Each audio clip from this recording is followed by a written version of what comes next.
part we will discuss resonance. इससे पहले हम लोगों ने देखा था तीन टाइप के bond, ionic bond, covalent bond, coordinate और डेटिव बॉन्ड। इन तीनों के साथ प्लस पॉइंट ये था कि इनमें जो कंपाउंड बन रहे थे उनके स्ट्रक्चर को हम पेपर पे ड्रॉ कर ले रहे थे, लेकिन नेचर में कुछ कंपाउंड्स ऐसे भी होते हैं जिनके एक्चुअल स्ट्रक्चर को हम पेपर पे ड्रॉ नहीं कर सकते, तो उनसे रिलेटेड सेम एनर्जी स्ट्रक्चर को हम पेपर पे ड्रॉ करेंगे, ठीक है। और जो स्ट्रक्चर हमको मिल रहे हैं उन स्ट्रक्चर को हम कहेंगे कैनोनिकल स्ट्रक्चर या रिजोनेटिंग स्ट्रक्चर, और इस फिनोमिना को हम कहेंगे रिजोनेंस, ठीक है। तो चलिए शुरू करते हैं रिजोनेंस। नेचर में बहुत सारे कंपाउंड्स ऐसे होंगे जिनके एक्चुअल स्ट्रक्चर को हम पेपर पे ड्रॉ नहीं कर सकते, तो उस केस में हम क्या करेंगे कि इन कंपाउंड की जितनी एनर्जी है उतनी एनर्जी के सिमिलर स्ट्रक्चर को हम अपने पेपर पे ड्रॉ करेंगे। पेपर पे ड्रॉ करने का मतलब कि 2 डायमेंशन में ड्रॉ करेंगे, पेपर पे ड्रॉ करेंगे। अब ये जो स्ट्रक्चर हमको मिलेंगे, जो सिमिलर एनर्जी के स्ट्रक्चर हमको मिलेंगे, उन स्ट्रक्चर को हम कहेंगे कैनोनिकल स्ट्रक्चर, कैनोनिकल स्ट्रक्चर, या इन्हीं को कहा जाएगा रिजोनेटिंग स्ट्रक्चर, रिजोनेटिंग स्ट्रक्चर। और ये प्रॉपर्टी, कैसी प्रॉपर्टी कि हम कंपाउंड का एक्चुअल स्ट्रक्चर नहीं जान रहे हैं फिर भी उससे रिलेटेड स्ट्रक्चर बना दे रहे हैं, इस प्रॉपर्टी को हम नाम देंगे रिजोनेंस, इसको हम नाम देंगे रिजोनेंस, ठीक है। जैसे एग्जांपल के तौर पे अगर हम बोले तो बेंजीन का जो एक्चुअल स्ट्रक्चर होता है हम उसको पेपर पे ड्रॉ नहीं कर पाएंगे। मान लिया कि बेंजीन की जो एनर्जी है वो है 346 किलो जूल पर मोल, ठीक है, और बेंजीन में है 3 अल्टरनेट डबल बॉन्ड्स, ठीक है। बेंजीन की जो एनर्जी हो गई वो हम ले लेते हैं 346 किलो जूल पर मोल, ये हमने सपोज कर लिया, ठीक। और जो इतनी एनर्जी का जो स्ट्रक्चर हमको केमिकल रिएक्शन से पता चल रहा है उसमें ये पता चल रहा है कि उसमें अल्टरनेट डबल बॉन्ड्स हैं, अल्टरनेट डबल बॉन्ड्स हैं, और उसमें क्या क्या है, कार्बन है और हाइड्रोजन है, इसके अलावा कोई दूसरा एटम नहीं है, कोई दूसरा एलिमेंट नहीं है। तो इतने स्ट्रक्चर पर हमको इतने प्रॉपर्टीज के साथ, इन कंडीशन के साथ हमको जो स्ट्रक्चर मिलेगा 346 किलो जूल पर मोल का, हम उसको ड्रॉ कर लेंगे और कहेंगे कि हमारे बेंजीन का स्ट्रक्चर इन्हीं में से कहीं होगा। हम ये नहीं कहेंगे कि वही होगा, हम ये कहेंगे कि इन्हीं के बीच में हमारा जो कंपाउंड है उसका स्ट्रक्चर कहीं होगा। जैसे 346 किलो जूल पर मोल अल्टरनेट डबल बॉन्ड और कार्बन और हाइड्रोजन के साथ हमको जो स्ट्रक्चर मिल रहा है वो स्ट्रक्चर कुछ ऐसा हो सकता है, बेंजीन का हमको जो स्ट्रक्चर हम पेपर पे बनाएंगे वो कुछ ऐसा हो सकता है कि उसमें है 6 कार्बन एटम और 6 हाइड्रोजन एटम, दोनों की संख्या 6 है, 6 कार्बन एटम और 6 hydrogen atom, alternate double bonds, यहाँ पे देखिए अल्टरनेट डबल बॉन्ड, ठीक है। तो ये स्ट्रक्चर हो सकता है बेंजीन का। या फिर दूसरा स्ट्रक्चर क्या हो सकता है कि ये जो डबल बॉन्ड है वो इन दोनों के बीच में ना हो, इन दोनों के बीच में हो, ठीक है, इन दो कार्बन के बीच में ना हो, बल्कि कहाँ हो, इन दो कार्बन के बीच में हो। तब हमारा स्ट्रक्चर कैसा होता, देखिए हमारा स्ट्रक्चर कुछ ऐसा हो जाएगा, फिर रिंग अल्टरनेट डबल बॉन्ड, लेकिन डबल बॉन्ड अब कहां से शुरू करेंगे, यहां से, तो यहां आया फिर यहां नहीं आया, यहां आया फिर यहां आया, ठीक है। अब ये जो दो स्ट्रक्चर हैं ये हमारे बेंजीन के कहलाएंगे कैनोनिकल स्ट्रक्चर या रिजोनेटिंग स्ट्रक्चर। इन दोनों के बीच में डिफरेंस दिखाने के लिए हम यूज करते हैं double head arrow, double head arrow, ठीक है, ध्यान दीजिएगा। इन दोनों के बीच में डिफरेंस दिखाने के लिए हमने क्या यूज कर दिया, डबल हेड एरो, ठीक। अब ये जो कैनोनिकल स्ट्रक्चर है हम कहेंगे कि बेंजीन का एक्चुअल स्ट्रक्चर इन दोनों के बीच में कहीं होगा। बीच में कहीं होने का क्या मतलब है कि उसके पास इसकी भी प्रॉपर्टी है, इसको हम पहला स्ट्रक्चर कहें तो उसके पास पहले स्ट्रक्चर की भी प्रॉपर्टी है और उसके पास दूसरे स्ट्रक्चर की भी प्रॉपर्टी है, ठीक है। तो उन दोनों के पास हमारा जो बेंजीन का स्ट्रक्चर होगा उसके पास इस पहले स्ट्रक्चर की भी प्रॉपर्टी होगी और दूसरे स्ट्रक्चर की भी प्रॉपर्टी होगी। एक चीज ध्यान दीजिएगा, हम अल्टरनेट डबल बॉन्ड्स को रोटेट कर रहे हैं, पहले यहाँ बनाए थे फिर यहाँ बनाए थे, तो एक स्ट्रक्चर हम ऐसा भी बनाते हैं बेंजीन का, देखिए 6 कार्बन 6 हाइड्रोजन एटम का सिंगल बॉन्ड का रिंग बना लिया, ठीक है। और चूंकि हम डबल बॉन्ड को रोटेट कर रहे हैं तो हम एक सर्कल दिखा देंगे, कि यहाँ पे हमारा जो रिंग में जो डबल बॉन्ड है वो क्या होगा, रोटेट होगा। तो बेंजीन का स्ट्रक्चर हम लोग ऐसे भी दिखा सकते हैं, इसका मतलब या तो ये स्ट्रक्चर या फिर ये स्ट्रक्चर, या फिर हाफ सर्किल के बजाय हम ऐसे भी दिखाते हैं, रिंग बना लिया और बीच में एक सर्कल दिखा दिया। सर्किल का भी यही मतलब है कि जो डबल बॉन्ड्स है वो अल्टरनेट करके क्या होते रह रहे हैं, रोटेट होते रह रहे हैं। ठीक है, अब चलिए दूसरा एग्जांपल जरा लिया जाए। दूसरा एग्जांपल देखिए, जब भी हमको रिजोनेटिंग स्ट्रक्चर बनाना होगा, जब भी हमको कैनोनिकल स्ट्रक्चर या रिजोनेटिंग स्ट्रक्चर बनाना होगा, हम दो काम करेंगे भैया।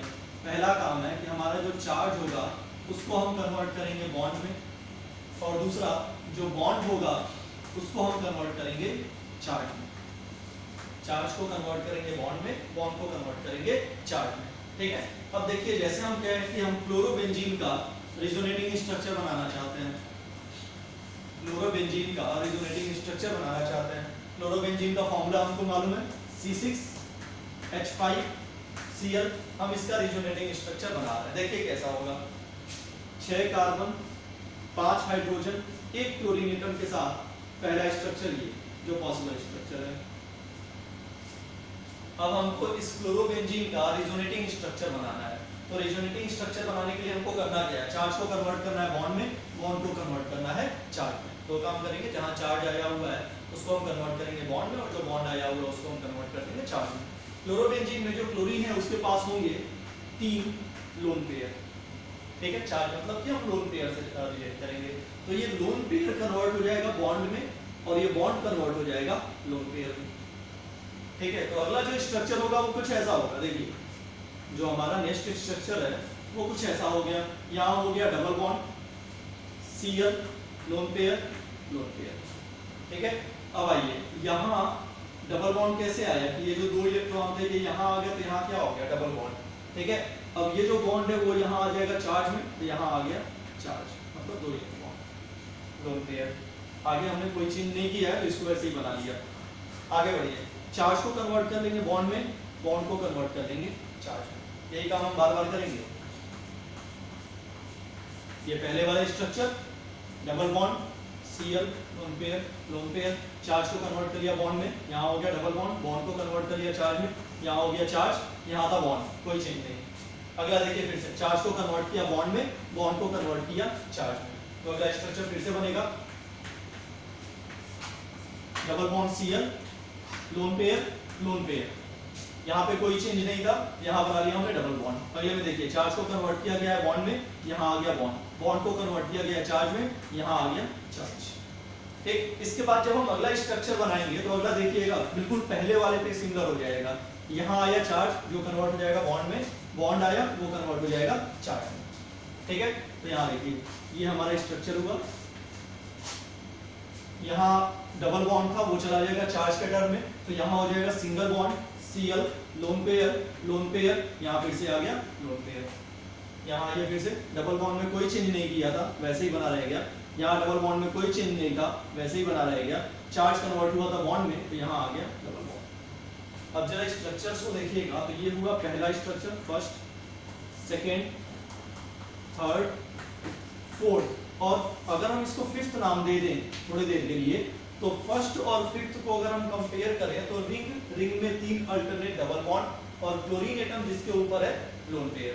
तो फर्स्ट और फिफ्थ स्ट्रक्चर इसका सिमिलर है, तो इसको हम एक ही मानेंगे, सिंगल स्ट्रक्चर मानेंगे।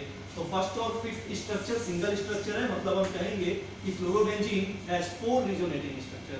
5 नहीं कहेंगे, 4 कहेंगे, क्योंकि फर्स्ट वाले और फिफ्थ वाले को अगर हम कंपेयर करें, रोटेशन जरूर है। इससे पहले हमने बेंजीन का रिजोनेटिंग स्ट्रक्चर देखा, तो उसमें हमने बताया आपको कि हमारा बेंजीन ऐसा भी हो सकता है इस डबल बॉन्ड कैरेक्टर के साथ, और ऐसा भी हो सकता है इस डबल बॉन्ड कैरेक्टर के साथ, तो ये दोनों एक ही स्ट्रक्चर हो गए। तो फर्स्ट और फिफ्थ वाला हम सिमिलर मानेंगे, तो हम कहेंगे कि टोटल कितने रिजोनेटिंग स्ट्रक्चर होंगे, 1, 2, 3 और 4।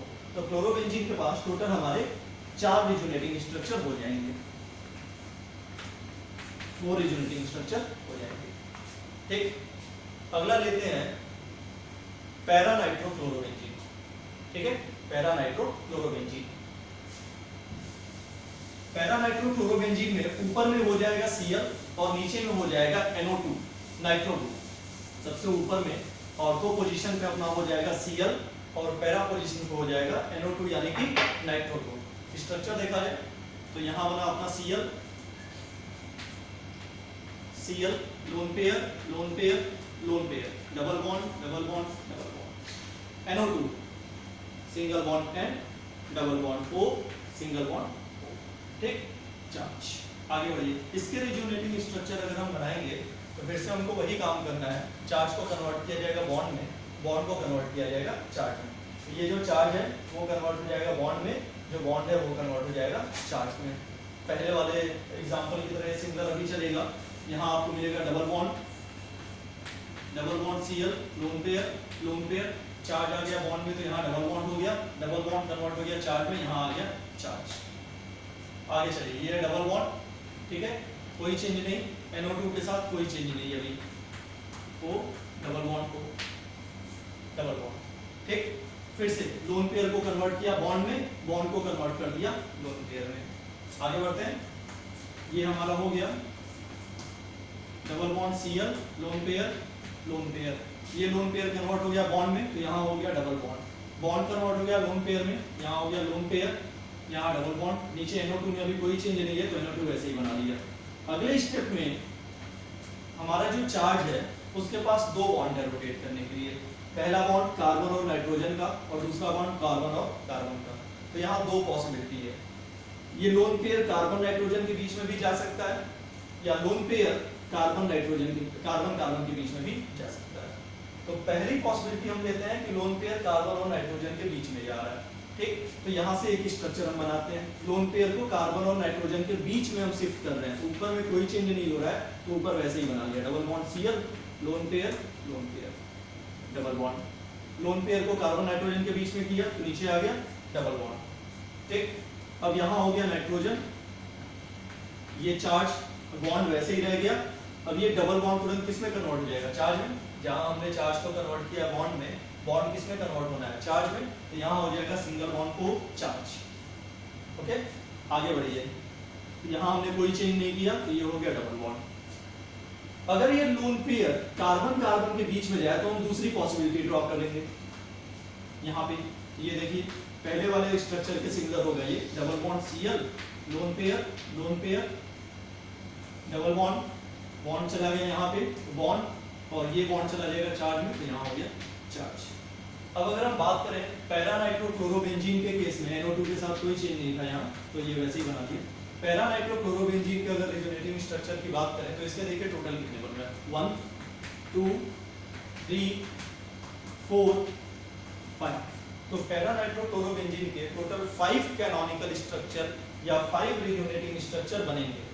इसका ये मतलब नहीं है कि पैरा नाइट्रोक्लोरोबेंजीन का स्ट्रक्चर इन पांचों में से कोई है, इसका ये मतलब है कि इन पांचों के बीच में कहीं लाई करेगा जिसको हम पेपर पे बना नहीं पा रहे हैं। जितनी एनर्जी पैरा नाइट्रोक्लोरोबेंजीन की है उतनी एनर्जी के हम स्ट्रक्चर पेपर पे बना रहे हैं, पॉसिबल स्ट्रक्चर, और हम कहेंगे कि हमारा जो पैरा नाइट्रोक्लोरोबेंजीन है वो इन पांचों की प्रॉपर्टी को दिखाएगा, मतलब उसका स्ट्रक्चर ऐसा है कि वो इन पांचों स्ट्रक्चर को सेटिस्फाई करेगा जिसको हम पेपर पे बना नहीं पा रहे हैं। तो ये है हमारा रिजोनेंस कि वो कुछ कंपाउंड ऐसे होंगे जिनके स्ट्रक्चर को हम पेपर पे नहीं बना पा रहे हैं, तो उससे रिलेटेड सेम एनर्जी स्ट्रक्चर को पेपर पे बना रहे हो और कह रहे हैं कि जो स्ट्रक्चर होगा वो रिजोनेटिंग स्ट्रक्चर या कैनोनिकल स्ट्रक्चर कहलाएगा और ये प्रॉपर्टी कहलाएगी रिजोनेंस।